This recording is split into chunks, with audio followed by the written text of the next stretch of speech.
Joining me now for analysis is Samuel Getachew. He's a freelance journalist in Addis Ababa. Thanks very much for your time there, Samuel. Now, Thank you. Explain the nuts and bolts behind this renewed violence for us. Why did the ceasefire collapse last week? Well, the Ethiopian government, as Groom mentioned, is blaming the other side. They're saying they're provoked into getting into this latest conflict. The other side is saying otherwise.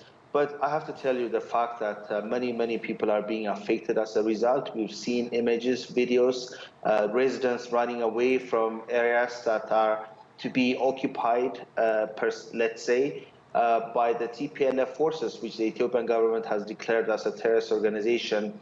The Ethiopian government has said that they had left in exchange for the TPLF to come in, fearing that more people would be affected if they were to stay and engage in military fire. So they've left, they said, but the conflict moves forward, approaching its second year come November. So let's talk about why these peace talks stopped. The Ethiopian government wants the African Union to lead the peace talks, but Tigrayan forces say the AU cannot bring peace to the region. Explain this conflict there, the AU's role, and why both sides are at an impasse here. Well, the African Union appointed a former president of Nigeria, President Obasanjo. He has been coming to Addis Ababa and going to regional states, including Kenya, and even going to Mekelle, speaking to the leadership of the TPLF. But they have been saying that the only reason they're meeting with him is to show him respect as an elder statesman. He's 84 years old. That's why they're meeting with him. But they've insisted that it should be the retiring president of Kenya who should be in charge of any peace engagement with the Ethiopian government in Addis Ababa. And the Ethiopian government is saying it should be the African Union. In the video, they were saying that it should be an African problem, African solution. So the Ethiopian government is insisting that the principle should be embraced by both sides in any peace engagement that they should be having move forward. As you say, fighting appears to have already started affecting humanitarian efforts. The World Food Programme, I understand, is accusing Tigrayan forces of stealing more than 500,000 litres of fuel that was used for aid. Describe what this means for the people in the region who've already suffered 2 years of war. Well, they've also said that they had lent the WFP, the World Food Programme, and they're just taking back what belongs to them.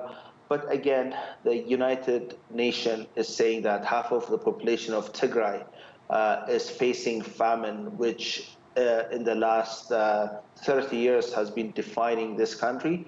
But the famine issue is not just happening in Tigray, it's also happening in Afar and Amhara. To those of us who've been privileged to travel to these 3 states within Ethiopia, know the fact that this famine problem is not just in one region, it's everywhere. It's also a conflict that has been defined by sexual violence in 2022, remember. And it's a conflict that has been painful, not just for everyday Ethiopians, and even those of us that have been covering this conflict from the get-go from November 2020. The WHO boss, Dr. Tedros Ghebreyesus, says the situation was worse than that in Ukraine and suggested that racism was behind the difference in the global response. What do you say to that? Well, I personally don't think it's racism. Ukraine is a new problem in the world, and the world is looking for a new kid on an international agenda. To me, this is not racism. It's I think the world is beginning to be tired of endless tragedies that has been happening in the continent, and Ethiopia is no exception. But the head of WHO, who is an Ethiopian from the region of Tigray, is speaking from his own interest and from his own experience. But I don't see any racism in what's happening in Ethiopia. And again, in a continent with endless conflicts, I think the world is beginning to be tired. The world shouldn't be in a position to subsidize all these endless problems and see it come to a conclusion. It should be a privilege that's afforded to these nations, and Ethiopia is no exception. That's my own perspective. So what do you think then is going to bring peace to Ethiopia, not just a ceasefire, but ongoing peace? Well, military might, military power hasn't worked in this continent. I think there has to be some kind of compromise or an understanding that it's not in the interest of the TPLF or the Ethiopian government to continue to fight when millions of Ethiopians are being displaced and at least 500,000 people have been killed as a result of this conflict, according to some researchers. But what we know for a fact is it's not working in the interest of Ethiopia, an important nation in the continent.